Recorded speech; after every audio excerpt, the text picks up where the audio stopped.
Hello, this is Roger Shouse, and this is Jumpstart Rewind, part of our Heaven Bound podcast family. Proverbs 22, verse 6, train up a child in the way that he should go. Even when he's old, he will not depart from it. Our verse today is a truism. It's not an absolute. Exceptions can be given. More so, the passage seems to indicate a natural bent. Each person seems to have that. Some are musical, others are not. Some have an eye for art, others can't draw a straight line. Some like to work with their hands. Some are problem solvers. Some, like Andrew, are good at bringing people to Jesus. Some have the gift with words. Some just know how to write just the right thing on a piece of paper. Some gravitate towards sports. Others theater. Children raised in the same home with the same environment will have different natural leanings. We are all gifted by God in different ways. The key is to find your talent and to use it for the glory of the Lord. Knowing what you're good at is a valuable lesson to learn. We cannot, nor should we all do the same thing. Find what you're good at, what you're passionate about, and then excel in that area. Learn more about that. Talk to others who do that. Get good at what you're good at. Focus upon your strengths. Mistakes can be made when we try to force somebody into what they're not good at or what their heart is not passionate about.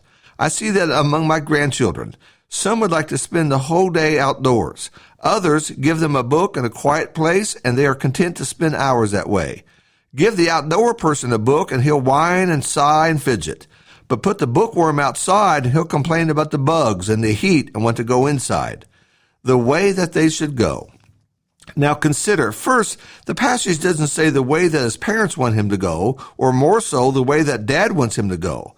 Some dad wants a child on the mound throwing a baseball, but that child would rather sit behind a piano and play music. Parents have to come to terms that their childhood is over. You have lived it. Let your child develop into the area that they are good at. I grew up with sports. My wife had a balance of sports and music. We tried to put that balance in our children when they were young.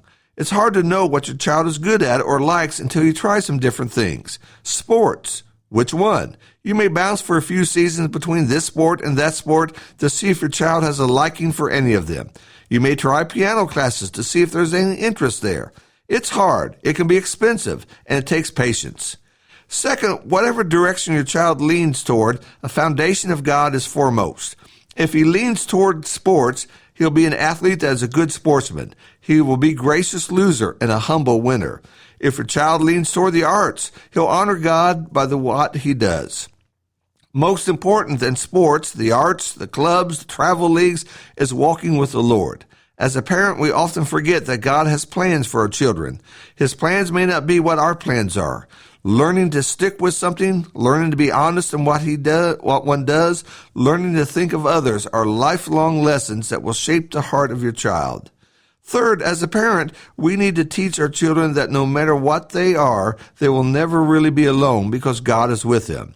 There are times and there's places, even as a parent, you're not allowed to be with them. Surgeries, driving exams, sitting in a classroom, going on dates. You won't be there, but God is. That can help them remember who they are. That can help them have the confidence and the hope that they need. There's so much good that your child can do. Through the convictions of Shadrach, Meshach, and Abednego, the heart of the Babylonian king was changed. Through your child, a team can change, a school can change, a friend can change. Don't underestimate the power of a young voice and the conviction of faith. Some are natural leaders. Help them lead kindly. Some are followers. Help them to discern who to follow. There's a way to go, and you are there to help them. And that can become a lifelong endeavor for them. Let them lean the way that they should lean toward the Lord. Thank you so much for listening.